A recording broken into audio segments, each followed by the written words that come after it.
Tonight we travel to June 4th, 1942, to a tiny atoll called Midway.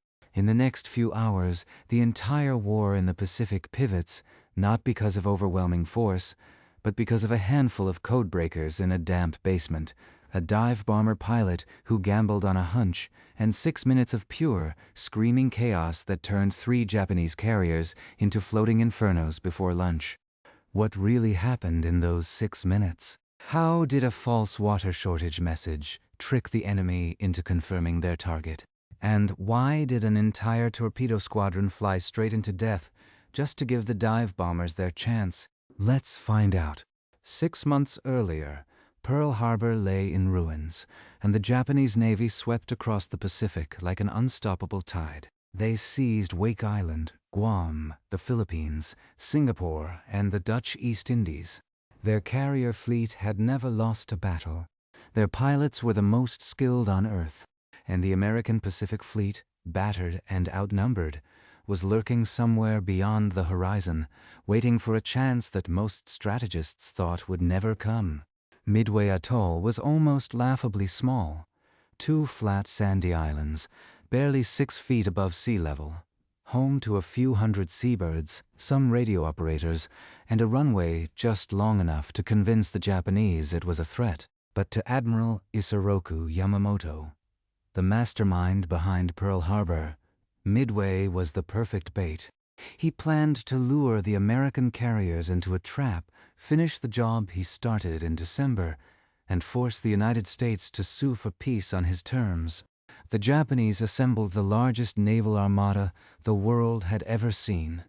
Over 200 ships, 8 carriers, 11 battleships, and enough firepower to obliterate the tiny atoll a dozen times over. Facing them, the Americans had 3 carriers, no battleships, and pilots so green they'd barely practiced dive bombing on stationary targets. The outcome seemed certain, but what the Japanese didn't know was that in a sweltering basement at Pearl Harbor, a group of intelligence officers had been reading their mail for months. They knew where Yamamoto was going. They knew when he would arrive, and they knew exactly where to wait. And yet, knowing the trap was coming didn't guarantee survival. It just gave the Americans the chance to spring one of their own. To understand the trap, you have to walk into that basement. Not the famous war rooms with polished maps and admirals pointing at wooden ships on green felt, but a cramped, windowless room at Pearl Harbor nicknamed the Dungeon. The air was thick with cigarette smoke, the faint tang of stale coffee, and the steady clatter of teletype machines. The men who worked here weren't warriors. They were mathematicians, linguists, puzzle solvers, oddballs, who could stare at a column of gibberish for 16 hours straight and suddenly see the word attack leap off the page. Their leader was Commander Joseph Rochefort, a man who shuffled around the basement in a faded red smoking jacket and carpet slippers, rarely sleeping, rarely going topside for sunlight. His boss, Admiral Chester Nimitz, once joked that Rochefort was risking court-martial for operating in his bathrobe. But Nimitz never complained about results. By early May 1942, Rochefort's team had chipped away at the Japanese naval code JN-25B so thoroughly that they could read entire intercepted messages within hours. They knew Japan was planning a massive operation against a target code named AF. They knew the date was early June. They knew the fleet would be enormous. But a code without a location is just a ghost. And different officers in the intelligence community argued violently. Some said AF was Alaska. Others said the West Coast, or maybe Australia. Rochefort was certain it was Midway. But certainty without proof is just a hunch. And Nimitz wasn't about to gamble the entire Pacific Fleet on a hunch.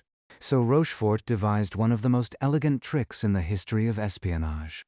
He had Midway's garrison send an uncoded radio message complaining that the base's water distillation plant had broken down, and that they were critically short on fresh water. Then he waited. 2 days later, Station Hypo intercepted a Japanese intelligence message reporting that AF was requesting emergency water supplies. The trap was confirmed. The target was Midway. and the date, as decrypted from subsequent messages, was June 4th. Nimitz now knew exactly where and when the blow would fall. He ordered every available carrier to Midway and told his commanders to prepare for an ambush.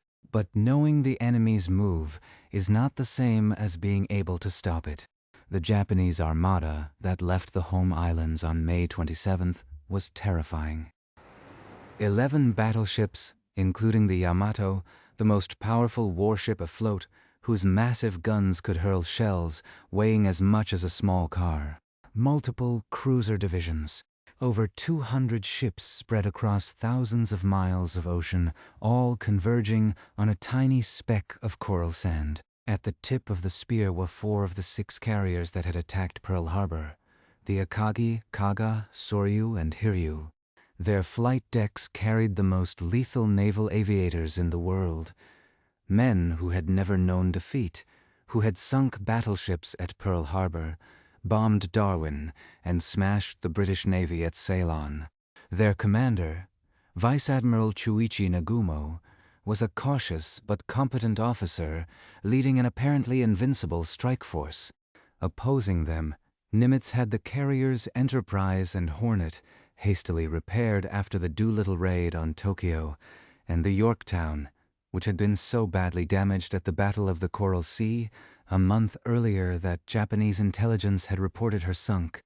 Back in Pearl Harbor, dockyard workers estimated Yorktown needed 3 months of repairs. Nimitz gave them 3 days. On May 28th, the patched-up carrier limped out of Pearl Harbor with repair crews still welding flight deck plates and a whole section of her internal compartments still shored up with timber. She was commanded by Frank Jack Fletcher, a steady, unflappable admiral who would serve as overall tactical commander. The Enterprise and Hornet were under Admiral Raymond Spruance, a battleship admiral who had never commanded a carrier task force before, promoted on the eve of battle because the previous commander, Bill Halsey, was laid up in a hospital with a debilitating case of shingles. So the fate of the Pacific now rested on a cryptanalyst in a bathrobe, a carrier held together by spare parts and prayers, and an admiral with no carrier experience. The asymmetry was almost comical. And yet, the Americans had one weapon the Japanese had not fully accounted for: the SBD Dauntless dive bomber. It wasn't the fastest plane. It wasn't the prettiest. Pilots called it slow but deadly. But in a near-vertical dive, with perforated dive flaps shrieking like a banshee, a Dauntless could plant a 1,000-pound bomb directly onto the teak flight deck of a Japanese carrier with pinpoint accuracy. And the pilots who flew them, young men barely into their 20s, had been training for this moment for months. The Japanese plan was complex, perhaps too complex. Yamamoto divided his forces into multiple groups spread across the Central Pacific, some to distract, some to bombard, some to invade the Aleutian Islands in Alaska as a feint. The main carrier force under Nagumo would approach Midway from the northwest, launch a surprise airstrike against the atoll before dawn, disable its airfield and defenses, then finish off any American ships that came rushing to Midway's rescue. Yamamoto believed the American carriers were still at Pearl Harbor and would not arrive for at least 3 days. By then, Midway would be taken, and a fresh ambush could be sprung on the tardy American fleet. The plan assumed perfect intelligence, perfect timing, and perfect execution. It assumed the Americans would behave exactly as the Japanese wanted them to. In war, assumptions are the first casualty. And at the dungeon, Rochefort's team had just turned every one of Yamamoto's assumptions into a lie. As the Japanese armada steamed east across the vast emptiness of the North Pacific, a thick fog descended, the kind that muffles sound and swallows ships whole. Nagumo's carriers became invisible to each other, maintaining formation by sound of foghorns and occasional signal lamps. This fog would shield them from American reconnaissance submarines for a crucial period, but it also meant they couldn't launch scout planes to check for American carriers lurking nearby. Nagumo was gambling that he had strategic surprise. He sent only a sparse scouting pattern, a single line of search planes fanning out, One of those planes, from the cruiser Tone, was launched late. Its pilot would not reach his search sector on time. That single late launch, a tiny mechanical delay, would cascade into catastrophe. Meanwhile, far to the east, Fletcher and Spruance had rendezvoused their 3 carriers at a point ominously dubbed Point Luck, about 200 miles northeast of Midway. They knew the Japanese were coming, and they knew the approximate direction. On June 3rd, a long-range Catalina flying boat spotted the Japanese invasion force steaming toward Midway from the southwest. Then, early on the morning of June 4th, another Catalina radioed the electrifying report. Many planes heading Midway. The battle was beginning. On Midway itself, the garrison had been frantically preparing. The Marine defenders dug trenches, sandbagged gun emplacements, and filled the airfield with every plane that could fly. Old Brewster Buffalo fighters, obsolete against Japanese Zeros, sat alongside B-17 flying fortresses that had never before dropped bombs on a moving ship. The men were told they were the bait, and they knew it. At 6:16 in the morning, the air raid siren wailed across the atoll. Radar screens lit up with a swarm of incoming contacts. Japanese Zero fighters and Kate bombers in perfect formation thundered over the islands, dropping incendiaries and high explosives that shattered runways, set fuel tanks ablaze, and turned the base's power plant into twisted metal. When the smoke cleared, Midway's defenders had taken heavy damage, but the runway was still usable. The anti-aircraft gunners had shot down several attackers, and most importantly, the Marine fighters had disrupted the precision of the strike. The Japanese flight leader radioed back to Nagumo. "There is need for a second attack." That message landed on Nagumo's bridge at a critical moment. His carriers had a second wave of aircraft armed with torpedoes and armor-piercing bombs, ready to strike at any American ships that appeared. But now, his first wave was demanding more bombing against Midway. Nagumo hesitated. He ordered the torpedoes and anti-ship bombs on his second wave swapped for high-explosive bombs suitable for land targets, a rearming process that would take at least an hour. In the hangars below the flight decks, sweating mechanics began the delicate, dangerous work of removing heavy torpedoes and replacing them with bombs, fuel lines snaking across the decks, ammunition carts parked nearby. It was orderly, professional, and exactly the wrong move, because, at that moment, Spruance had already launched his attack. The American carrier planes were in the air, over 150 of them, roaring westward in uncoordinated squadrons, divided by aircraft type and speed, stretching out across the sky in a long, ragged string. They flew into a grim calculus. The torpedo bombers, slow and vulnerable TBD devastators, had to drop their fish just above the wave-tops, flying straight and low through a hail of Zero fighters and anti-aircraft fire. The dive bombers, SBD Dauntlesses, needed altitude and a clear approach, ideally diving out of the sun. The fighter escorts, F-4F Wildcats, were outnumbered and outmatched by the nimble Zeros. Coordination was essential but almost impossible to achieve in a 1942 carrier battle. Pilots got lost, radios crackled with static, and fuel gauges dropped toward empty. The first American squadrons to find the Japanese fleet were the torpedo planes from the Hornet, Vermont 8. They flew in low, without fighter support, straight into a hornet's nest of Zero fighters. The Zeros sliced through them like scythes through wheat. Every single devastator was shot down. Out of 30 men, only one pilot, Ensign George Gay, survived, treading water and watching the rest of the battle from the sea, hiding under a floating seat cushion. Then came Torpedo Squadron VT-6 from Enterprise, then VT-3 from Yorktown. They, too, were slaughtered. 41 devastators in all, and not a single torpedo hit. The Japanese anti-aircraft gunners and fighter pilots were jubilant. The American attack seemed spent. Nagumo's carriers had dodged every threat, and his hangars were now chaos as they frantically finished rearming. But all those low-level torpedo attacks had pulled the Zero Combat Air Patrol down to the deck. High above, the sky was empty, and somewhere out there, running critically low on fuel, a squadron of Dauntlesses from Enterprise, led by Wade McCluskey, was flying in the wrong direction. They had missed the interception point. They should have turned back. McCluskey scanned the empty sea, and with nothing but instinct, spotted a lone Japanese destroyer racing north. He guessed it was hurrying to rejoin the main fleet. He turned his whole squadron to follow it. That decision, a commander's hunch at the very edge of his operational range, would determine the outcome of the battle. As McCluskey's planes flew north, another squadron from Yorktown under Max Leslie arrived from a different direction. Two groups of dive bombers, entirely by accident, converged on the Japanese fleet just as Nagumo's carriers were at their most vulnerable. Flight decks crowded with fueled and armed aircraft, hangars strewn with bombs and torpedoes, fuel hoses snaking across the deck, and the Zero fighters down low, their pilots oblivious to the threat coming out of the sun.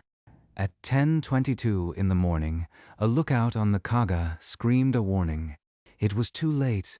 The first Dauntless tipped over and dove. Lieutenant Dick Best, flying the lead Dauntless from Enterprise, had already pulled into his dive before the Japanese even saw him coming. He pushed his nose down, the perforated dive flaps on the wings screaming with the sudden pressure, and the white dot that had been the carrier Akagi's flight deck swelled in his bomb sight. On the Kaga, the lookout's scream was cut short as a 1,000-pound bomb, detached from Best's plane, seemed to hang in the air for a heartbeat and then punched straight through the forward edge of the flight deck, vanishing into the hangar below. For a single, frozen second, nothing happened. An officer on the Kaga's bridge actually muttered that it must have been a dud.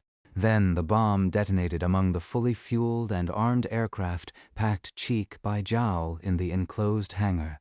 The blast wave ripped through the side of the ship, venting orange fireballs out of the starboard hull. A second bomb struck the forward ammunition lockers, and the detonating torpedoes a moment later transformed the Kaga into a volcano. The entire midsection of the flight deck lifted, split open, and collapsed inward in a rolling cascade of fire and black, oily smoke. Men on the bridge were incinerated where they stood. The captain was blown clear onto the signal bridge, both legs broken, but somehow still alive enough to keep giving orders until he was gently told that Kaga was no longer a ship, merely a burning hulk that would sink in a few hours. On the Akagi, just one bomb found its mark. But one bomb was all it took. It plunged through the thin, unarmored flight deck and exploded among the rows of Kates and Zeros that were being hurriedly refueled in the hangar. The rear end of the hangar was a forest of aviation gasoline tanks, bomb carts, and torpedo-laden bombers parked wingtip to wingtip. The chain reaction was instantaneous and total. The ship's senior staff officer, Commander Minoru Genda, later described it as a living hell. The flight deck heaving upward, the sides of the carrier glowing cherry red, and the fire control systems destroyed so completely that not a single water main held pressure. Admiral Nagumo stood on the bridge of Akagi, literally paralyzed by the shock, and had to be physically carried off the burning vessel by his staff, weeping officers dragging him down rope ladders while the flames chased his heels. The invincible flagship of the Japanese carrier fleet had become a funeral pyre in under 90 seconds, and nobody had even noticed the Soryu yet. The third carrier, at the far end of the diamond formation, was hit only moments later by Max Leslie's squadron from Yorktown. Leslie's planes had been making their own approach from the opposite direction, and they took Soryu clean. 3 bombs struck within 60 seconds, the first demolishing the forward elevator and blowing it back into the bridge, the second detonating among the armed Zero fighters, and the third tearing open the stern and flooding the engine rooms. Within 2 minutes of the first hit, Soryu's hangar was a blowtorch, and her captain gave the order to abandon ship, knowing full well that the fire would soon reach the bomb storage and blow the ship to pieces. By 10:28 in the morning, just 6 minutes after that first Dauntless had tipped into its dive, 3/4 of Japan's frontline carrier strength was a flaming wreckage. To put this into perspective, imagine an entire naval task force, the pride of a nation, reduced to 3 floating bonfires inside the time it takes to hard-boil an egg. The Japanese sailors who scrambled over the sides of Akagi and Kaga into the sea could feel the heat of their own burning homes on their faces even as they swam away. Sharks began to circle the survivors within the hour, drawn by the blood of the wounded. The American pilots, flying back low on fuel, looked down at the surreal tableau.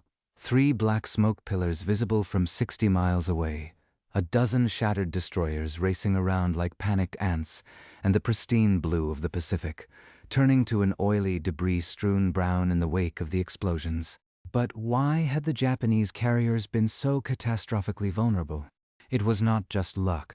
It was the cumulative result of a dozen small decisions that had compounded into a fatal weakness.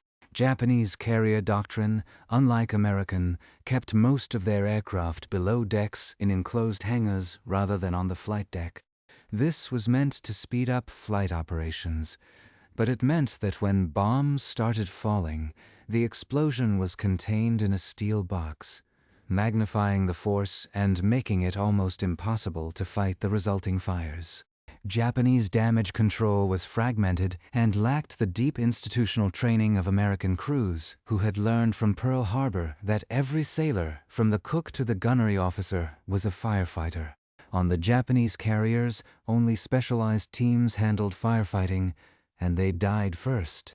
Moreover, the rearming operation had left bombs, torpedoes, and fuel lines strewn across the hangars in a state of organized chaos. No carrier, no matter how well built, could survive a direct hit under those conditions. And the Americans had delivered, through a combination of courage and sheer blind coincidence, the most concentrated dive-bombing attack in the history of naval warfare. Now, as the last American planes turned east toward their own carriers, the scope of the disaster was only beginning to dawn on the Japanese command. Admiral Nagumo, safely aboard the cruiser Nagara after his evacuation, was reportedly in a state of shock. His staff officers stood in silence, watching the funeral columns of smoke on the horizon. A junior officer, breaking protocol, shouted at him to order a counterstrike with the only surviving carrier, the Hiryu. Nagumo, for the first time in his career, appeared unable to process what had happened. The strike force he had imagined would sweep the Pacific was gone, and with it his reputation and his confidence.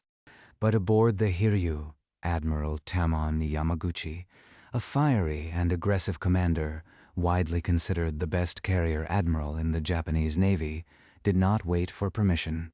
He had already launched scout planes and was preparing his own attack. Yamaguchi, still believing the reports that at least 2 American carriers were in the area, decided to strike back with everything he had left. He had 18 dive bombers and 10 torpedo planes, along with a handful of Zero escorts.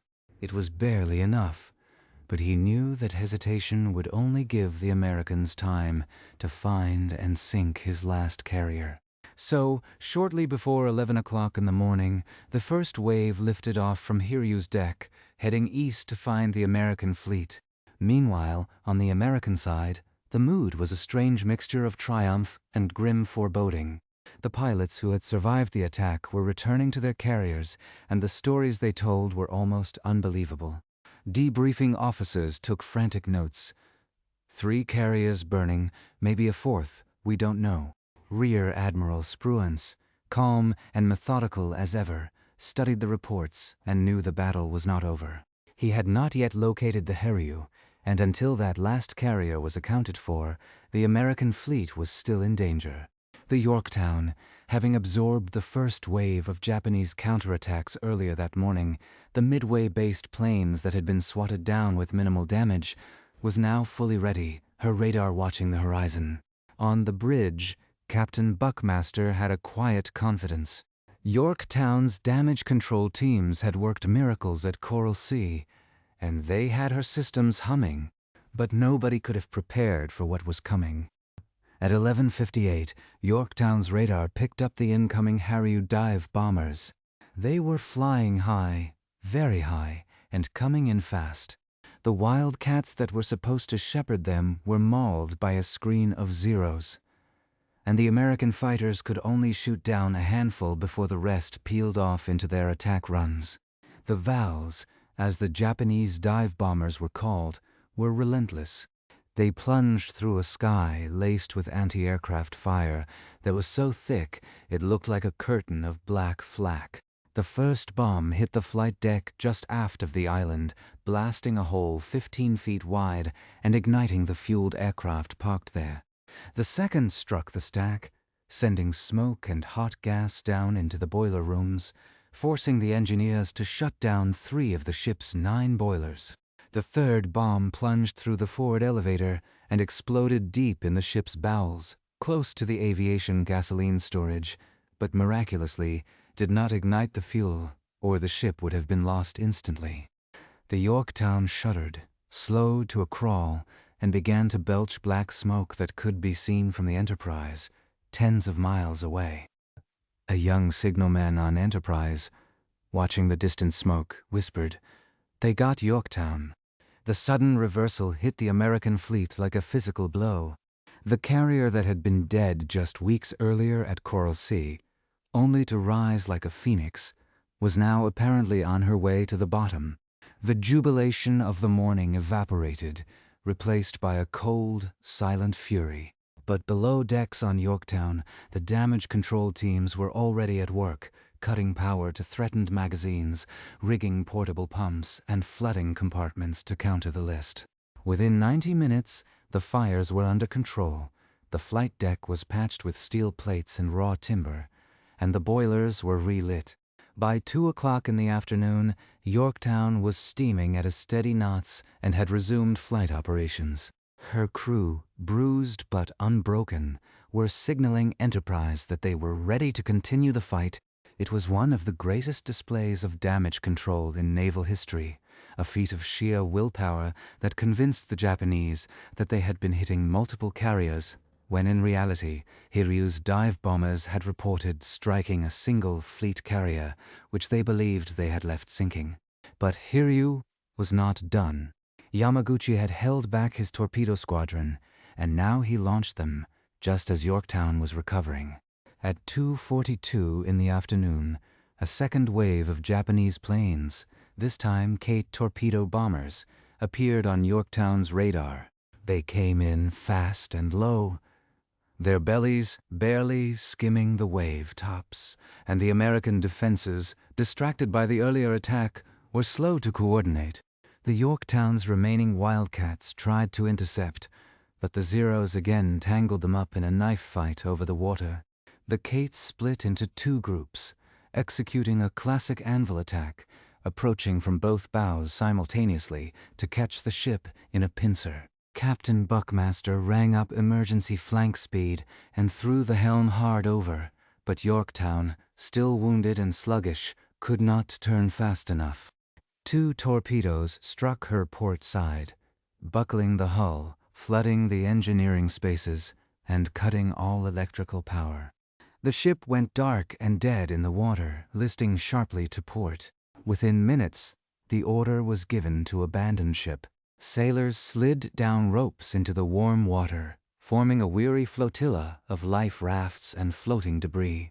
The Yorktown, which had defied death at Coral Sea and survived a savage dive bombing just hours earlier, now seemed truly finished.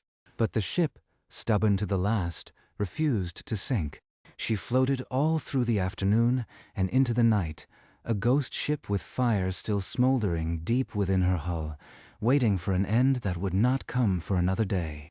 The loss of Yorktown, even if she was not yet beneath the waves, drastically altered the equation. The Americans now had only 2 healthy carriers, Enterprise and Hornet, against the 1 Japanese carrier that remained. And aboard that last Japanese carrier, Yamaguchi was already pulling together a desperate sunset strike, cobbled out of whatever planes could still fly. He had around a dozen aircraft, half of them damaged, and the pilots were running on adrenaline and rage. But if they could find the American carriers and score a few more hits, the battle might still turn. The Japanese surface fleet, with its battleships and cruisers, was still intact and steaming through the night to close the range and finish the job the carriers had started. The dream of a decisive surface night engagement, which the Japanese Navy had trained for obsessively, seemed within reach. Yamaguchi radioed his intentions to Nagumo, and then, in a traditional samurai gesture, ordered his crew to prepare for a final stand. The Hiryu, still burning from the earlier American dive bombing that Spruance had already launched. But that's getting ahead of the story. No, wait, we are still at the moment where Hiryu is unscathed. I need to rewind. The American strike on Hiryu hasn't happened yet. So, this is the logical spot to stop. Yorktown is hit, abandoned, still afloat. The Japanese have Hiryu preparing a third strike, and the American carriers are hunting for Hiryu. The tension is at peak. So, for the bridge, I'll end with something like, and somewhere, to the northwest, Captain Tomeo Kaku on the Hiryu's bridge was staring at his flight deck, where a handful of battered bombers were being fueled for one last, desperate mission. The Battle of Midway was not over. It was about to get worse. But wait. I need to insert the American dive bombing strike on Hiryu that actually happened before this. Wait, timeline. At the same time, Hiryu launched her first strike. Spruance had already sent a strike from Enterprise and Yorktown before she was hit to find Hiryu. The dive bombers from Enterprise found Hiryu late in the afternoon, around 5 p.m., and hit her with 4 bombs, causing fatal damage. So the torpedo attack on Yorktown and the bombing of Hiryu overlapped. The Yorktown torpedo hits happened around 2:42 p.m. The Enterprise dive bombers found Hiryu around 5 p.m. So my story can end Act 2A with the torpedo hits on Yorktown and the Hiryu seemingly untouched, with the American counterstrike still not launched, or about to be launched. I can then end with a sentence that hints at the next move. Spruance, furious, ordering a strike on Hiryu that is already forming up. That would be a bridge. I'll craft the ending accordingly. I'll also include the famous quote from George Gay witnessing the Soryu and Kaga burning. And other details. I'll keep the style consistent. Lieutenant Dick Best, flying the lead Dauntless from Enterprise, had already pushed over into his dive before the Japanese even saw him coming. He dropped his nose. The perforated dive flaps, screaming with the sudden pressure, and the white dot that had been the carrier Akagi's flight deck swelled in his bomb sight. On the Kaga, the lookout's scream was cut short as a 1,000-pound bomb detached from another plane seemed to hang in the air for a heartbeat and then punched straight through the forward edge of the flight deck, vanishing into the hangar below. For a single, frozen second, nothing happened. An officer on the Kaga's bridge actually muttered that it must have been a dud. Then the bomb detonated among the fully fueled and armed aircraft packed cheek by jowl in the enclosed hangar. The blast wave ripped through the side of the ship, venting orange fireballs out of the starboard hull. A second bomb struck the forward ammunition lockers, and the detonating torpedoes a moment later transformed the Kaga into a volcano. The entire midsection of the flight deck lifted, split open, and collapsed inward in a rolling cascade of fire and black, oily smoke. Men on the bridge were incinerated where they stood. The captain was blown clear onto the signal bridge, both legs broken, but somehow still alive enough to keep giving orders until he was gently told that Kaga was no longer a ship, merely a burning hulk that would sink in a few hours. On the Akagi, just one bomb found its mark. But one bomb was all it took. It plunged through the thin, unarmored flight deck and exploded among the rows of Kates and Zeros that were being hurriedly refueled in the hangar. The rear end of the hangar was a forest of aviation gasoline tanks, bomb carts, and torpedo-laden bombers parked wingtip to wingtip. The chain reaction was instantaneous and total. The ship's senior staff officer, Commander Minoru Genda, later described it as a living hell. The flight deck heaving upward, the sides of the carrier glowing cherry red, and the fire control systems destroyed so completely that not a single water main held pressure. Admiral Nagumo stood on the bridge of Akagi, literally paralyzed by the shock, and had to be physically carried off the burning vessel by his staff, weeping officers dragging him down rope ladders, while the flames chased his heels. The invincible flagship of the Japanese carrier fleet had become a funeral pyre in under 90 seconds, and nobody had even noticed the Soryu yet. The third carrier, at the far end of the diamond formation, was hit only moments later by Max Leslie's squadron from Yorktown. Leslie's planes had been making their own approach from the opposite direction, and they took Soryu clean. 3 bombs struck within 60 seconds, the first demolishing the forward elevator and blowing it back into the bridge, the second detonating among the armed Zero fighters, and the third tearing open the stern and flooding the engine rooms. Within 2 minutes of the first hit, Soryu's hangar was a blowtorch, and her captain gave the order to abandon ship, knowing full well that the fire would soon reach the bomb storage and blow the ship to pieces. By 10:28 in the morning, just 6 minutes after that first Dauntless had tipped into its dive, 3/4 of Japan's frontline carrier strength was a flaming wreckage. To put this into perspective, imagine an entire naval task force, the pride of a nation, reduced to 3 floating bonfires inside the time it takes to hard-boil an egg. The Japanese sailors who scrambled over the sides of Akagi and Kaga into the sea could feel the heat of their own burning homes on their faces even as they swam away. Sharks began to circle the survivors within the hour, drawn by the blood of the wounded. The American pilots, flying back low on fuel, looked down at the surreal tableau. 3 black smoke pillars visible from 60 miles away, a dozen shattered destroyers racing around like panicked ants, and the pristine blue of the Pacific turning to an oily, debris-strewn brown in the wake of the explosions. But why had the Japanese carriers been so catastrophically vulnerable? It was not just luck. It was the cumulative result of a dozen small decisions that had compounded into a fatal weakness. Japanese carrier doctrine, unlike American, kept most of their aircraft below decks in enclosed hangars rather than on the flight deck. This was meant to speed up flight operations, but it meant that when bombs started falling, the explosion was contained in a steel box, magnifying the force and making it almost impossible to fight the resulting fires.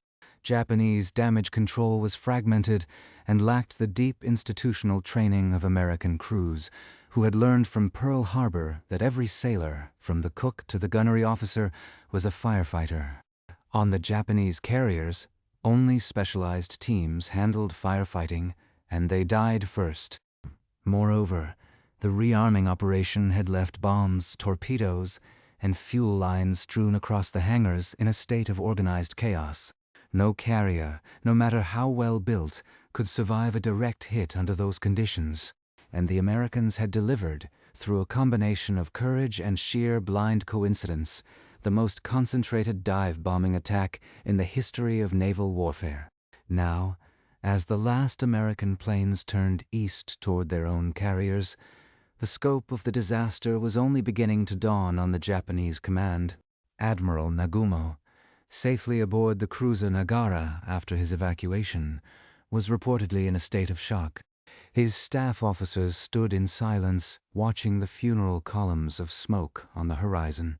A junior officer, breaking protocol, shouted at him to order a counterstrike with the only surviving carrier, the Haryu. Nagumo, for the first time in his career, appeared unable to process what had happened. The strike force he had imagined would sweep the Pacific was gone, and with it, his reputation and his confidence. But aboard the Hiryu, Admiral Taman Yamaguchi, a fiery and aggressive commander, widely considered the best carrier admiral in the Japanese Navy, did not wait for permission. He had already launched scout planes and was preparing his own attack. Yamaguchi, still believing the reports that at least 2 American carriers were in the area, decided to strike back with everything he had left. He had 18 dive bombers and 10 torpedo planes, along with a handful of Zero escorts. It was barely enough, but he knew that hesitation would only give the Americans time to find and sink his last carrier. So, shortly before 11 o'clock in the morning, the first wave lifted off from Hiryu's deck, heading east to find the American fleet. Meanwhile, on the American side, the mood was a strange mixture of triumph and grim foreboding. The pilots who had survived the attack were returning to their carriers, and the stories they told were almost unbelievable. Debriefing officers took frantic notes. 3 carriers burning, maybe a 4th, we don't know. Rear Admiral Spruance, calm and methodical as ever, studied the reports and knew the battle was not over. He had not yet located the Hiryu, and until that last carrier was accounted for, the American fleet was still in danger. The Yorktown, having absorbed the first wave of Japanese counterattacks earlier that morning, the Midway-based planes that had been swatted down with minimal damage, was now fully ready, her radar watching the horizon. On the bridge, Captain Buckmaster had a quiet confidence. Yorktown's damage control teams had worked miracles at Coral Sea, and they had her systems humming. But nobody could have prepared for what was coming. At 11:58, Yorktown's radar picked up the incoming Hiryu dive bombers. They were flying high, very high, and coming in fast. The Wildcats that were supposed to shepherd them were mauled by a screen of Zeros, and the American fighters could only shoot down a handful before the rest peeled off into their attack runs. The Vals, as the Japanese dive bombers were called, were relentless. They plunged through a sky laced with anti-aircraft fire that was so thick it looked like a curtain of black flak. The first bomb hit the flight deck just aft of the island, blasting a hole 15 feet wide and igniting the fueled aircraft parked there. The second struck the stack, sending smoke and hot gas down into the boiler rooms, forcing the engineers to shut down 3 of the ship's 9 boilers. The third bomb plunged through the forward elevator and exploded deep in the ship's bowels, close to the aviation gasoline storage, but miraculously did not ignite the fuel, or the ship would have been lost instantly. The Yorktown shuddered, slowed to a crawl, and began to belch black smoke that could be seen from the Enterprise, tens of miles away. A young signalman on Enterprise, watching the distant smoke, whispered, "They got Yorktown." The sudden reversal hit the American fleet like a physical blow. The carrier that had been dead just weeks earlier at Coral Sea, only to rise like a phoenix, was now apparently on her way to the bottom. The jubilation of the morning evaporated, replaced by a cold, silent fury. But below decks on Yorktown, the damage control teams were already at work, cutting power to threatened magazines, rigging portable pumps, and flooding compartments to counter the list. Within 90 minutes, the fires were under control. The flight deck was patched with steel plates and raw timber, and the boilers were relit. By 2 o'clock in the afternoon, Yorktown was steaming at a steady knots and had resumed flight operations. Her crew, bruised but unbroken, were signaling Enterprise that they were ready to continue the fight. It was one of the greatest displays of damage control in naval history, a feat of sheer willpower that convinced the Japanese that they had been hitting multiple carriers, when in reality, Hiryu's dive bombers had reported striking a single fleet carrier which they believed they had left sinking. But Hiryu was not done. Yamaguchi had held back his torpedo squadron, and now he launched them, just as Yorktown was recovering. At 2:42 in the afternoon, a second wave of Japanese planes, this time Kate torpedo bombers, appeared on Yorktown's radar. They came in fast and low, their bellies barely skimming the wave tops, and the American defenses, distracted by the earlier attack, were slow to coordinate. The Yorktown's remaining Wildcats tried to intercept, but the Zeros again tangled them up in a knife fight over the water. The Kates split into 2 groups, executing a classic anvil attack, approaching from both bows simultaneously to catch the ship in a pincer. Captain Buckmaster rang up emergency flank speed and threw the helm hard over, but Yorktown, still wounded and sluggish, could not turn fast enough. 2 torpedoes struck her port side, buckling the hull, flooding the engineering spaces, and cutting all electrical power. The ship went dark and dead in the water, listing sharply to port. Within minutes, the order was given to abandon ship. Sailors slid down ropes into the warm water, forming a weary flotilla of life rafts and floating debris. The Yorktown, which had defied death at Coral Sea and survived a savage dive bombing just hours earlier, now seemed truly finished.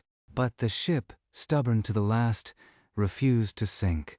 She floated all through the afternoon and into the night, a ghost ship with fires still smoldering deep within her hull, waiting for an end that would not come for another day. The loss of Yorktown, even if she was not yet beneath the waves, drastically altered the equation. The Americans now had only 2 healthy carriers, Enterprise and Hornet, against the 1 Japanese carrier that remained. And aboard that last Japanese carrier, Yamaguchi was already pulling together a desperate sunset strike, cobbled out of whatever planes could still fly. He had around a dozen aircraft, half of them damaged, and the pilots were running on adrenaline and rage. But if they could find the American carriers and score a few more hits, the battle might still turn. The Japanese surface fleet, with its battleships and cruisers, was still intact and steaming through the night to close the range and finish the job the carriers had started. The dream of a decisive surface night engagement, which the Japanese Navy had trained for obsessively, seemed within reach. But Rear Admiral Spruance had already given an order that would make that dream impossible. Out of Yorktown's dying light, a final reconnaissance flight had at last pinpointed Hiryu's exact position. As the afternoon sun slanted across the Pacific, the decks of Enterprise and Hornet were humming with the sound of engines warming up. A new strike was being assembled. Dive bombers, this time with heavy fighter escorts, and the pilots, having seen their comrades die and their ships burn, were no longer fighting simply for victory. They were fighting for the Yorktown, and they were fighting for revenge. The strike that lifted off Enterprise and Hornet in the late afternoon of June 4th was a roll call of the exhausted and the angry. Pilots who had already flown 1 or 2 missions that day climbed back into their cockpits, their flight suits still damp with sweat and salt spray, their eyes rimmed red. They had watched the torpedo squadrons die, they had seen Yorktown burning on the horizon, and now they were being asked to finish the job with whatever fuel and ordnance they had left. The mission was simple. Find the Hiryu, kill the Hiryu, and remove the last blade from Japan's broken fist. The American search planes had already done their work. A scout from Yorktown, launched before she was crippled, had spotted the Hiryu and her escorts steaming north at high speed. The coordinates were radioed back, and Spruance, with the cold precision that would define his career, authorized an all-out strike. Enterprise contributed 24 dauntless dive bombers, including several that had been patched up from morning battle damage with tape and prayer. Hornet, still struggling with the confusion that had plagued her air group all day, eventually got 16 more into the air. They flew in loose formation, the late afternoon sun casting long shadows over the whitecaps below, while the Zero Combat Air Patrol over Hiryu scanned the sky and saw nothing but empty blue. On board Hiryu, Admiral Yamaguchi had spent the last hour rallying his crew. He was a man who radiated a kind of fierce, fatalistic charisma. Unlike Nagumo, who had been paralyzed into inaction, Yamaguchi believes that even a single carrier could still win a victory if the spirit was strong enough. He had already launched 2 strikes against Yorktown, and the reports from his returning pilots, fewer with each landing, convinced him that he had crippled or sunk 2 American carriers. He was wrong, but the conviction gave him the momentum to prepare a 3rd strike, a twilight attack that might just break the American fleet before darkness fell. His flight deck crews, working with the desperate efficiency of men who knew their lives depended on it, were fueling and arming the last operational planes, a handful of Kates and Vals, alongside a few Zeros, while below decks, The exhausted engineering teams kept the boilers at full pressure. The mood on Hiryu was grim but not hopeless. They believed they were still in the fight. Then, at 5 minutes past 5 in the afternoon, a lookout on Hiryu's bridge spotted the specks. At first, they might have been birds or maybe returning Japanese planes. But they were too high, too numerous, and they were coming from the east. The air raid alarm shrieked. The Zeros that had been scrambled earlier were vectored toward the threat, but many were out of position, low on ammunition, or had already landed to refuel. The Dauntlesses split into two groups, one approaching from the bow, one from the stern, while the sun blazed behind them, exactly as McCluskey's squadron had done that morning. The Japanese gunners opened up with everything they had: 25mm cannons, heavy machine guns, even rifles fired from the catwalks, and the sky around the American planes erupted into a wall of black puffs and tracer fire. The first bomb was a near miss, landing so close to the hull that the water columns smashed over the flight deck and knocked several gunners off their feet. The second bomb, dropped by Lieutenant Samuel Adams, hit directly on the forward elevator, punching through the flight deck and detonating in the upper hangar, where rows of freshly fueled planes were waiting. The explosion lifted the entire forward section of the flight deck, like a giant's fist, then dropped it back down in a cascade of twisted metal and burning aviation gas. The third bomb struck amidships, obliterating the island structure and instantly killing the navigation officer and most of the bridge crew. The fourth bomb landed aft, among the parked Zeros, setting off a chain reaction that blew out the stern elevators and sent a column of flame 200 feet into the air. In less than 30 seconds, Hiryu had been transformed from a functioning warship into a floating pyre. Her engines stopped, her steering jammed, and the fires, fed by the same lethal cocktail of bombs and fuel that had destroyed her sisters, began to consume the ship from the inside out. Admiral Yamaguchi, bloodied by flying shrapnel but still standing, ordered the crew to abandon ship. Then he did something that shocked even his own officers. He announced that he would go down with her. It was not merely an act of atonement. It was a statement of principle, the final gesture of a samurai who had inherited the warrior code of his ancestors. He tied himself to the binnacle, the compass stand on the open bridge, and insisted that Captain Kaku, the ship's commanding officer, stay with him. Together, as the flames closed in and the deck plates glowed red, they delivered a farewell address to the surviving crew. "I am going to share the fate of the ship," Yamaguchi said. "I am proud to have commanded such brave men. Long live the Emperor." The crew, many of them weeping, assembled on the slanting flight deck, gave a final banzai salute, and then slid down the ropes into the oil-slicked sea. The destroyers circling nearby took the survivors aboard, but the admiral and his captain remained on the bridge, silhouetted against the flames, until the Hiryu's hull groaned, rolled, and began her long, slow descent to the ocean floor. The sinking of the Hiryu, completed by Japanese torpedoes from the destroyer Makigumo in the early hours of June 5th, was the final blow to Japan's carrier striking force. In a single day, 4 fleet carriers, the Akagi, Kaga, Soryu, and Hiryu, had been destroyed, along with over 250 aircraft and, most crucially, the irreplaceable corps of experienced pilots, mechanics, and flight deck crews that had made the Japanese Navy the terror of the Pacific. The loss of material was staggering, but the loss of institutional knowledge was catastrophic. The Japanese Navy had trained its air crews to perfection through a brutal, Darwinian selection process that produced the finest aviators in the world, and it had lost roughly a quarter of them in a single afternoon. No pre-war industrial plan could replace that kind of human capital quickly. The best pilot cadets would need years of training, and years were a luxury Japan did not have. But the battle was not yet over.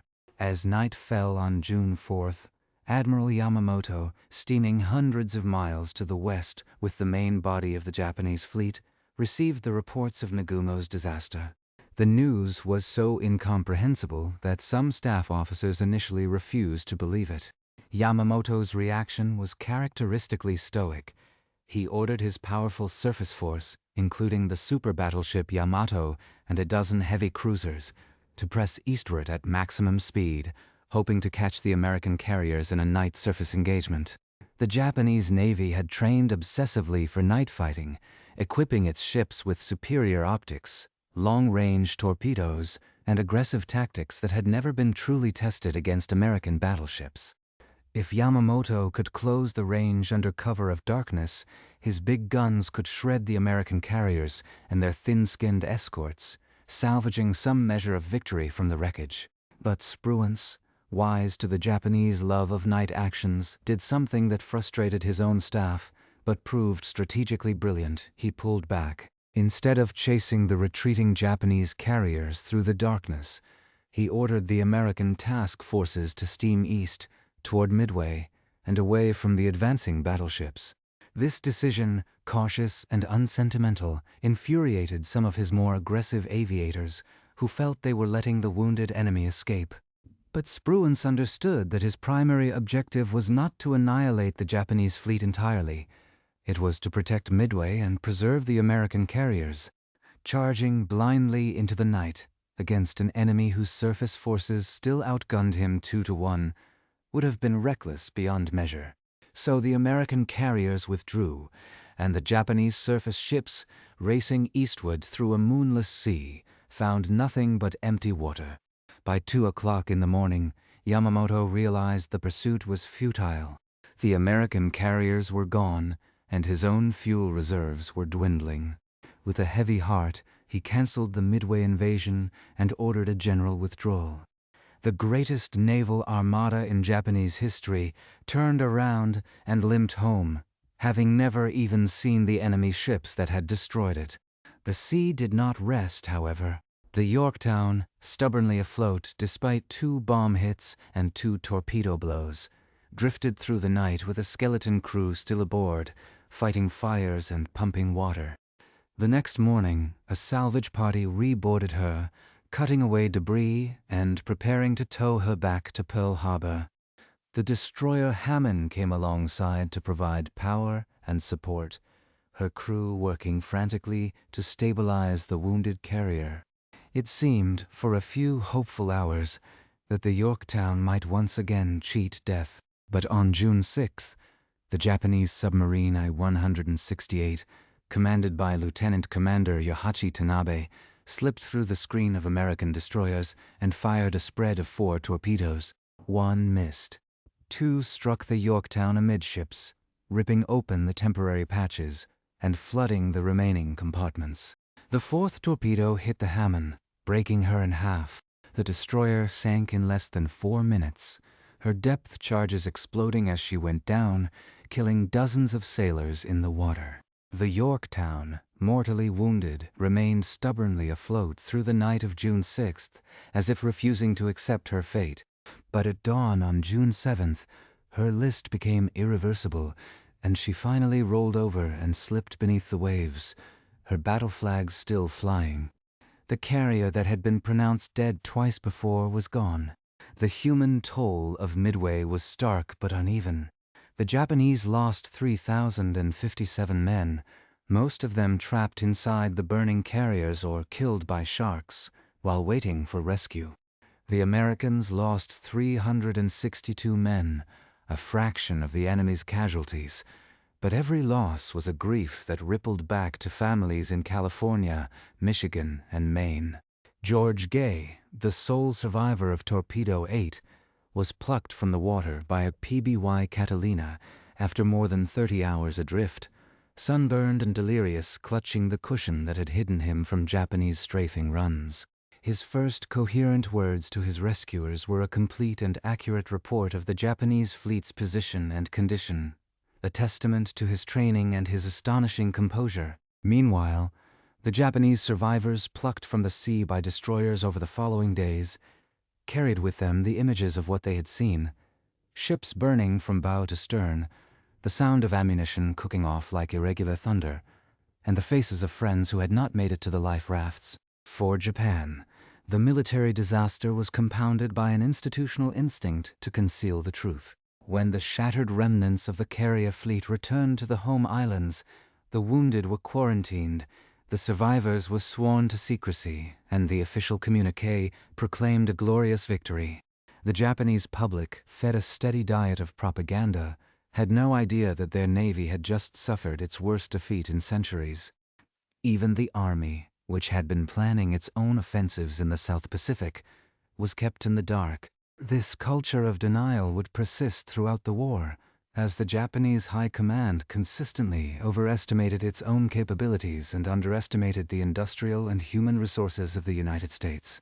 The secrecy surrounding Midway meant that the lessons of the defeat, the dangers of overconfidence, the value of decentralized initiative, the critical role of damage control, were never fully absorbed. Japanese carrier operations would continue to suffer from the same doctrinal rigidities that had contributed to the catastrophe, and the loss of so many senior mechanics and technicians meant that even new carriers, when they came, would never quite achieve the same lethal proficiency as the ones that burned off Midway. On the American side, the reaction was a mixture of elation and profound relief. Midway had been a gamble on a scale that few in Washington fully understood, and its success vindicated the unorthodox methods that had led to it. Station hypos codebreakers, who had been working in obscurity and often without proper recognition, suddenly found themselves the objects of quiet but intense admiration from the highest levels of command. Commander Rochefort, still in his red bathrobe, was summoned to brief Nimitz personally, and the Admiral's endorsement of his work would eventually, though belatedly, earn Rochefort the Distinguished Service Medal. The victory also elevated Spruance from an unknown battleship commander to one of the most respected operational minds in the Navy. His decision to withdraw on the night of June 4th, initially criticized by some, was later studied as a textbook example of strategic restraint, the kind of cool-headed judgment that wins wars, but rarely makes headlines. Yet even in victory, the Americans understood that Midway was not the end of the Pacific War, merely its hinge.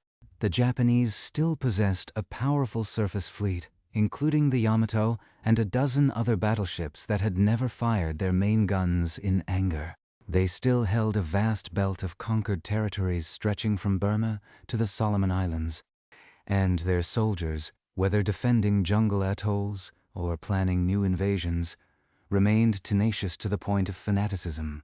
What Midway had done, irrevocably, was snap the spine of Japan's offensive capability.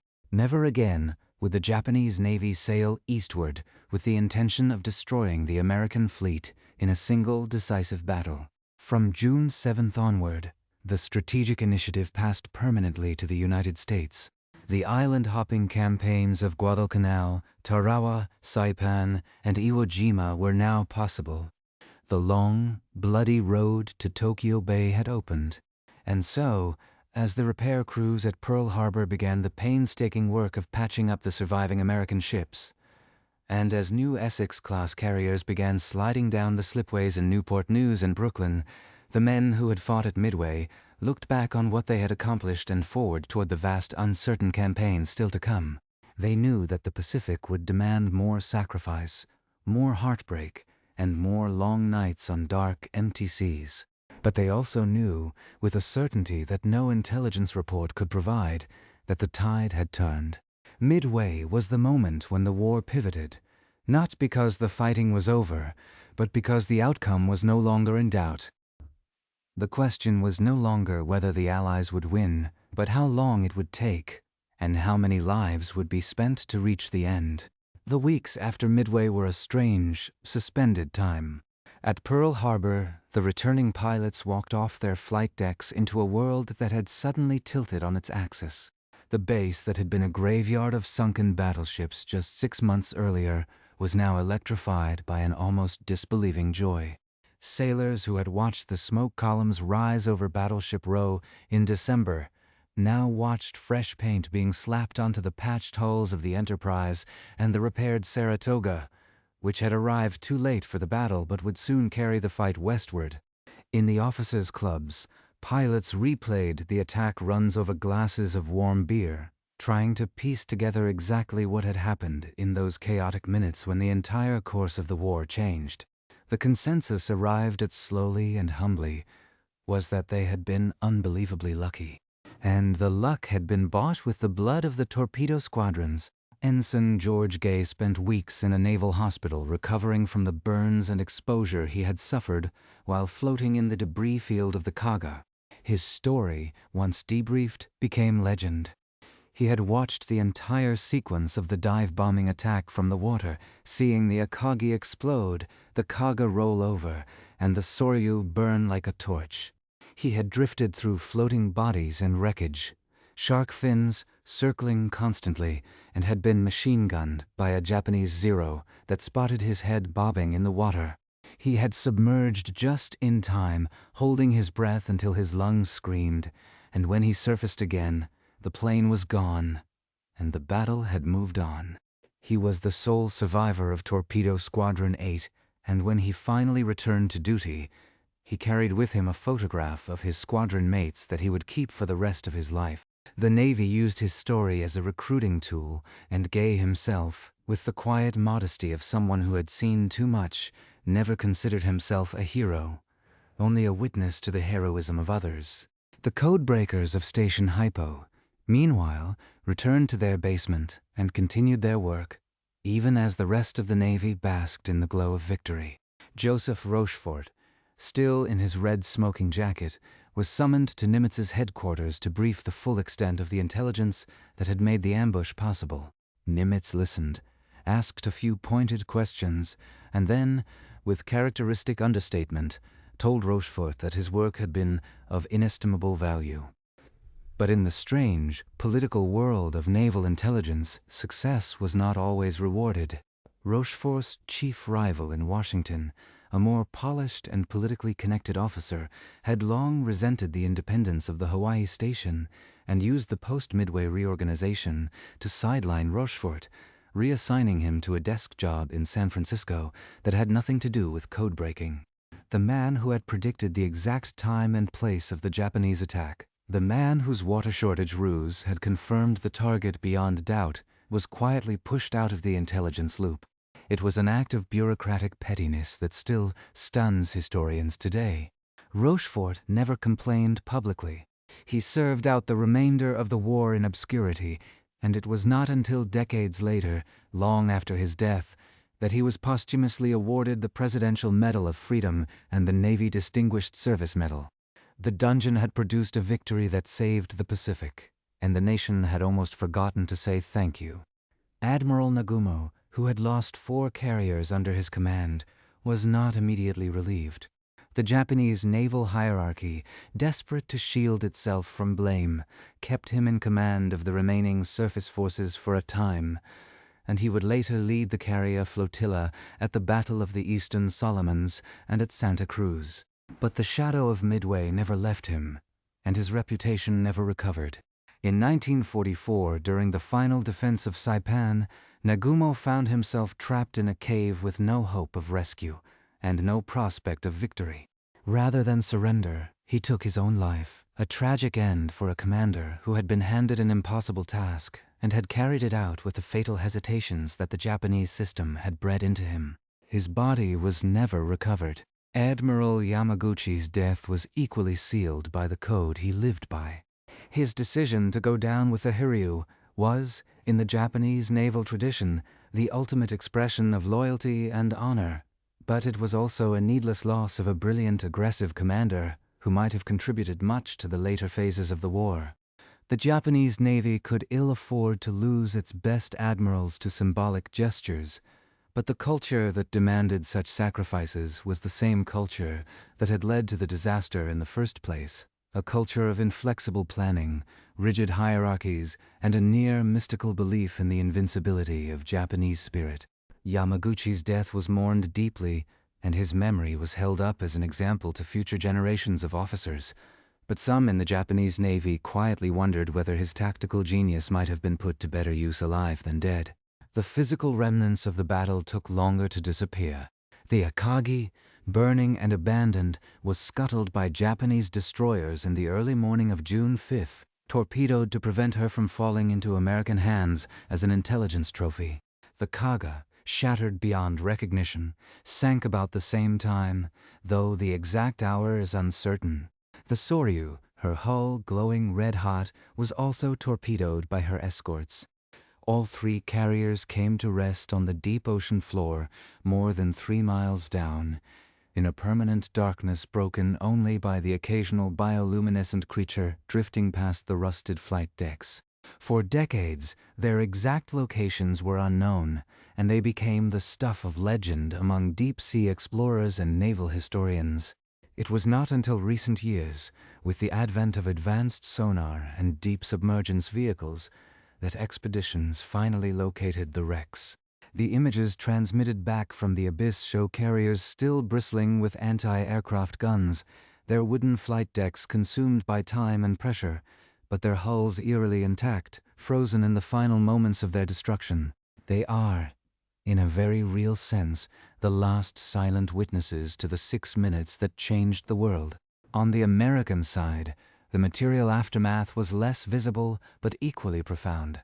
The Yorktown, after her long, stubborn resistance, was discovered by an expedition in 1998, sitting upright on the seabed at a depth of over 3 miles, her battle damage still clearly visible. The Navy decided to leave her undisturbed, a war grave for the 141 American sailors who went down with her. The destroyer Hammond, broken in two by the submarine torpedo, lies nearby, her two halves separated by hundreds of yards. Together, they form a silent memorial on the ocean floor, visited only by remotely operated cameras and the occasional deep-sea fish. For the men who survived, the battle left deeper marks. Lieutenant Dick Best, the pilot who had scored the fatal hit on the Akagi, would never fly combat again. During his dive, the oxygen rebreather system in his Dauntless malfunctioned, and he inhaled a lungful of caustic soda from the oxygen generation canister. The chemical burned his lungs, causing a condition that doctors later diagnosed as latent tuberculosis. He coughed up blood for days after landing and was grounded permanently. His war was over. He had delivered the most important bomb drop of the Pacific campaign, and it had cost him his health. He spent the rest of his life dealing with respiratory problems, but never expressed regret. He lived to old age, long enough to see his role in the battle recognized by a grateful nation, and died in 2001, just weeks before the 60th anniversary of Pearl Harbor.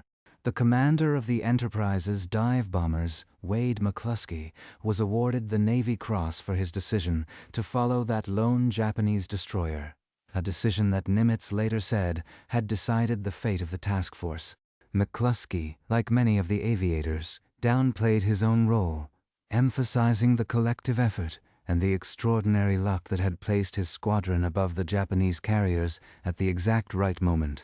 He continued to serve with distinction through the remainder of the war, eventually commanding a carrier of his own, and retired as a rear admiral. His name is now synonymous with the kind of tactical intuition that cannot be taught in any classroom, the ability to make the right decision when the map is empty and the fuel gauge is ticking towards zero. The intelligence failure that had enabled the ambush haunted the Japanese Navy long after the war ended. Post-war interrogations of Japanese officers revealed a stunning lack of attention to communications security. The Japanese had assumed their naval code was unbreakable, and when signs of American code-breaking activity surfaced, they dismissed them as coincidence or American bluffing. Even after Midway, the Japanese did not fundamentally overhaul their code systems, and the Americans continued to read their messages throughout the war, culminating in the ambush that killed Admiral Yamamoto in 1943 when his flight path was intercepted and he was shot down over Bougainville. The Midway cryptanalysis success was, in many ways, the prototype for the entire Allied signals intelligence apparatus that would prove decisive in both the Atlantic and the Pacific. Perhaps the most astonishing hidden story of Midway is the one that never made it into the public narrative: the extent to which the battle was a near-run thing for the Americans as well. The successful dive-bombing attack that destroyed 3 carriers in 6 minutes was not a foreordained triumph, but a statistical outlier, a convergence of improbable events that might easily have gone the other way. If the Japanese scout plane from the cruiser tone had not been delayed by a catapult malfunction, it would have spotted the American carriers hours earlier, giving Nagumo time to launch a coordinated strike before the American planes ever left their decks. If the American torpedo squadrons had not accidentally drawn the Japanese combat air patrol down to sea level, the Dauntlesses would have been intercepted high and torn apart before they could dive. If McCluskey had turned south instead of north, or if he had obeyed doctrine and returned to the ship when his fuel ran low, the Japanese fleet would have survived the morning intact, and the afternoon might have brought a very different outcome, perhaps the destruction of the American carriers and the occupation of Midway. History pivots on such tiny hinges, and at Midway, the hinge was a series of coincidences so improbable that they border on the miraculous. But the deeper truth of the battle is that the Americans had structured their forces and their decision-making processes in a way that allowed luck to find them. Spruance's willingness to launch his planes at extreme range, even before all squadrons were perfectly coordinated, was a calculated risk that caught the Japanese in their moment of maximum vulnerability. Nimitz's trust in the intelligence, despite the doubts of his superiors in Washington, was an act of strategic courage that few commanders in history have matched, and the culture of individual initiative that had been instilled in the American pilots, the expectation that they would make tactical decisions in the air, adapt to changing circumstances, and press the attack without waiting for orders, meant that when opportunity appeared, they seized it with both hands. The Japanese, for all their skill and bravery, were trapped in a rigid doctrinal framework that gave them no room to improvise. And so, when the unpredictable happened, the Americans were ready to exploit it, and the Japanese were not.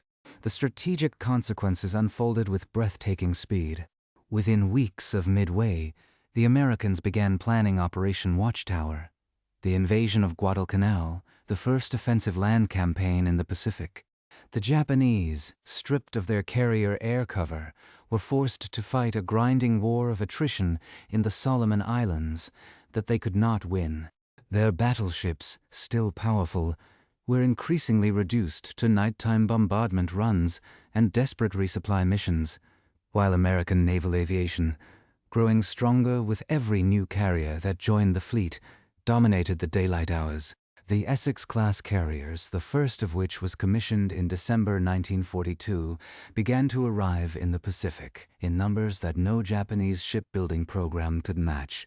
By 1944, the United States had more fleet carriers than the rest of the world combined, and the Japanese Navy, still able to mount fierce resistance, was doomed to fight a defensive war with ever-diminishing resources. The seed of that industrial-scale victory was planted in the 6 minutes when the Dauntlesses broke the back of the Japanese carrier force. The human legacy of Midway is more complicated. The families of the 3,000 Japanese sailors who died received, in most cases, no notification of how their loved ones had perished. The Japanese government's policy of suppressing news of defeats meant that many of the bereaved went years without knowing the truth, and some never learned it at all. The American dead, though fewer in number, left their own trails of grief. The telegrams that arrived at homes in small towns and big cities, the gold stars that appeared in windows, the empty chairs at dining tables. The survivors carried the weight of memory, the faces of friends who had not come back, the sounds and smells that never quite faded. Some talked about it, became teachers and lecturers, wrote memoirs, and sat for interviews. Others kept it locked inside, a private chamber of the soul that no one else was permitted to enter. The ship that had fired the fatal torpedoes into the Yorktown, the Japanese submarine I-168, met its own end later in the war, sunk by an American submarine off the coast of Japan. Its captain, Yahachi Tanabe, survived and, after the war, wrote a remarkably candid memoir, in which he expressed admiration for the way the Yorktown's crew had fought to save their ship. He and several American survivors of the Yorktown would later correspond, and in a gesture that seems almost impossible across the Gulf of War. They met in person decades later, exchanging handshakes and memories. The Pacific conflict, for all its savagery, produced these strange moments of reconciliation, a testament to the fact that warriors, having faced the worst in each other, sometimes come to understand each other best. As the years passed, Midway became the subject of books, documentaries, and feature films, some faithful to the facts, others wildly embellished. The survivors grew old and began to pass away. The wrecks on the ocean floor settled deeper into the silt, their secrets slowly corroding in the salt water. The atoll itself, Midway, became a nature reserve, home to millions of seabirds, the coral slowly healing from the damage of war. The runway that had been bombed on the morning of June 4th was repaved and used by the Navy for decades until the base was finally closed. Today, the islands are quiet, visited only by scientists, wildlife enthusiasts, and occasionally by veterans making a final pilgrimage to the place where the world turned. But the deeper question that the battle asks, the one that lingers after all the facts have been recited and all the diagrams of fleet movements have been examined, is the question of contingency. What if it had gone the other way? What if Midway had been a Japanese victory? The answer, sketched out by military historians and counterfactual novelists, is chilling. A Japanese victory at Midway would have given Yamamoto control of the Central Pacific, isolated Hawaii, and opened the door to further expansion toward the West Coast. The American carrier fleet, already battered, would have been annihilated, and the long road of island hopping would have been rendered impossible. The war in the Pacific might have stretched on for years longer, consuming hundreds of thousands more lives on both sides, and the eventual outcome might still have been Allied victory, but at a cost so staggering that the post-war world would have been unrecognizable. The 6 minutes in which the Dauntless's dove were not just a tactical turning point, they were one of those rare moments in history when the entire direction of human events hung in the balance, and a handful of young men in clattering aircraft, flying blind into gunsmoke and flame, tipped it toward the light. And so, when we drift off into the quiet darkness, wrapped in the comfort of our own beds, it is worth pausing on that image. The sky, over the Pacific, blue and vast, suddenly cross-hatched with black bursts of anti-aircraft fire. The white wakes of the Japanese carriers slicing through the sea, the flight decks tilting hard over as the ships weave and dodge. And then, out of the sun, the silhouettes of the Dauntlesses diving almost vertically, their engines screaming, their pilots squinting through the gun sights, their hands steady on the controls. They had no way of knowing in that instant what their bombs would mean. They only knew that they had a target, that their friends were dying below them, and that they had one chance to make it count. They did, and the world we live in is, in a very real sense, the world they made in those 6 minutes. As the last engine fades into the distance and the smoke settles over the cooling sea, we can close our eyes, breathe deeply, and let the long, slow rhythm of the waves carry us into rest. The battle is over. The carriers have sunk. The code breakers have gone back to their basement, and the pilots have landed, if they were lucky, on a deck that was still afloat. All that remains is the quiet of the night, the memory of the distant thunder, and the knowledge that history, sometimes, is written in the space between heartbeats. So much of what we know about Midway comes to us through fragments. A smudged page from a pilot's logbook kept in a footlocker in a grandson's attic. A faded signal intercepted and decoded in a basement that smelled of sweat and burnt coffee. The paper, now brittle and yellow in the National Archives. A grainy photograph of a Dauntless diving through a lacework of black flak, the pilot's face invisible. The bomb just visible beneath the fuselage, a tiny dark shape falling toward fate. History, the real kind that lives in the blood and not just in textbooks, is built from these scraps. And the lesson of Midway, if you can call it that, is not simply that code-breaking works, or that dive bombers can change the world in 6 minutes. The deeper lesson is that enormous, world-shaking events are often the result of tiny, almost invisible choices made by ordinary people who had no idea what their choices would mean. A commander turns his squadron north because he sees a single destroyer. A linguist in a bathrobe notices a pattern in a string of numbers. A repair crew works through 3 sleepless nights to patch a broken carrier so she can limp into battle. These are not the actions of mythical heroes. They are the actions of tired, flawed, sometimes frightened people who did their jobs well under unimaginable pressure. And the world turned on their decisions. Think about what it means to live in a world where Midway turned out the way it did.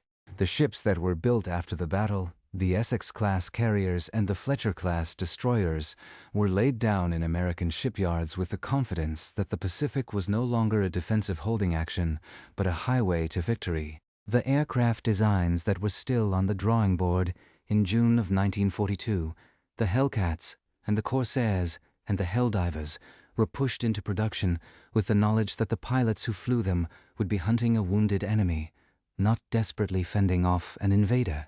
The island-hopping campaigns that followed, from Tarawa to Okinawa, were conducted under the umbrella of American naval air superiority, a luxury that would not have existed if the Japanese carriers had survived.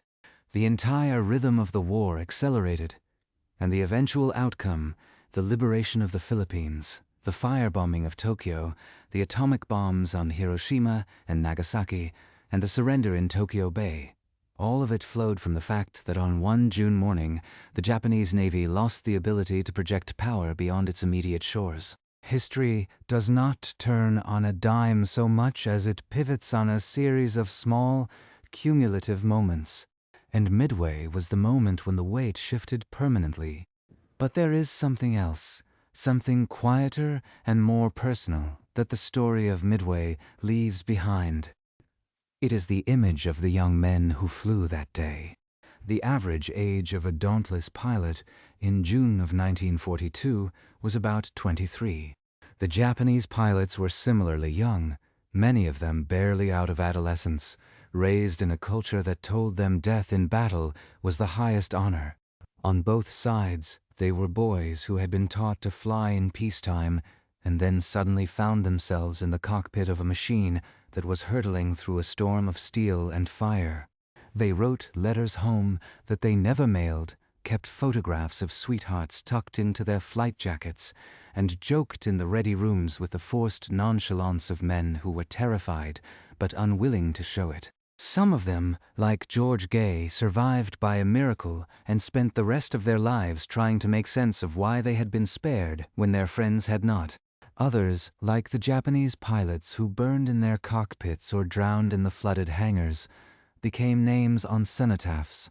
Their families never fully told the truth of how they died. War, even the most necessary war, is a machine that consumes the young, and Midway consumed them by the hundreds, on both sides, in a single day of fire. As the decades passed, the survivors of Midway began to gather at reunions, their numbers shrinking each year. They would stand on the beach at Pearl Harbor or on the deck of a museum ship, wearing caps embroidered with the names of their old squadrons, and they would tell the old stories one more time. The dive bomber pilots, the torpedo plane survivors, the deck crews, the code breakers they became in their final years, living monuments to a moment that was already slipping into the haze of memory. And when they spoke less about strategy and more about the small things. The taste of the coffee in the ready room, the way the sun glinted off the canopy of a Zero just before it turned to attack, the sound a bomb made when it left the rack, a dull thump that you felt in your chest. They spoke of friends, naming them one by one, as if the act of naming could keep them alive a little longer. And then, one by one, the survivors themselves faded, until the only voices left were the recorded ones, preserved on tapes and in digital files, speaking from the past into the present. What do we owe to those voices? Perhaps not monuments or parades, or the naming of warships, though those have their place. Perhaps what we owe is simply the act of paying attention, of listening to the story with open ears and an open heart, not as a piece of patriotic propaganda or as a dry recitation of facts, but as a human story, full of terror and courage and staggering coincidence. The story of Midway reminds us that the past is never really past. It is a vast, echoing chamber in which the voices of the dead still murmur, and if we are quiet enough, if we dim the lights and settle into the stillness, we can almost hear them. The distant drone of the engines, the crackle of the radio, the last words of a squadron leader, calm and steady, counting down the seconds to contact. And then the silence that follows, stretching out across the dark Pacific, carrying with it the memory of everything that was lost and everything that was won. If you have made it this far, you already understand that history is not just a subject to be studied. It is a place to rest. The slow, deliberate rhythms of the past, the careful unfolding of events that seemed chaotic at the time, but now reveal themselves as a coherent narrative, have a way of soothing the anxious mind. The world outside your window is loud and demanding, full of notifications and deadlines, and the endless churn of the news cycle. But the world of Midway, the world of the 1940s Pacific, moves at a different pace. The ships steam for days before they meet. The radios transmit short, staticky bursts of information. The decisions are made with careful deliberation, and the consequences, though immense, unfold with a kind of terrible clarity. To sink into that world, even for a few hours, is to give your mind permission to slow down, to breathe deeply, to remember that the problems of the present are not the only problems that have ever existed, and that human beings have faced far darker moments and found their way through. So, as we come to the end of our journey, I want to invite you to do a few small things. First, if this story has given you a few hours of rest or distraction, or simply a quiet space to think, consider leaving a like and subscribing to the channel. That little gesture helps more than you know, and it tells the algorithm that people still want long, detailed, deeply researched stories told in a voice that doesn't shout. Second, drop a comment below. Tell me where you are listening from and what time it is for you. I read those comments, and I am always amazed at the quiet community of night owls and insomniacs and history lovers who gather here from every corner of the globe. There is something genuinely moving about knowing that while you are drifting off in London or Los Angeles or Lima, someone else is doing the same thing in a different time zone, listening to the same words, sharing the same headspace. Third, if you want to go deeper, the sources for this story are listed in the description. The books, the articles, the declassified documents. The history is there for anyone who wants to pick up the thread and follow it further. And finally, dim those lights, burrow into your blankets, and let the sounds of the Pacific night wash over you. The battle is over. The carriers are on the bottom. The pilots have landed, and the codebreakers have shut down their machines. All that remains is the quiet, the darkness, and the gentle knowledge that history, for all its fury, can also be a lullaby. Sleep well. We will be here when you wake.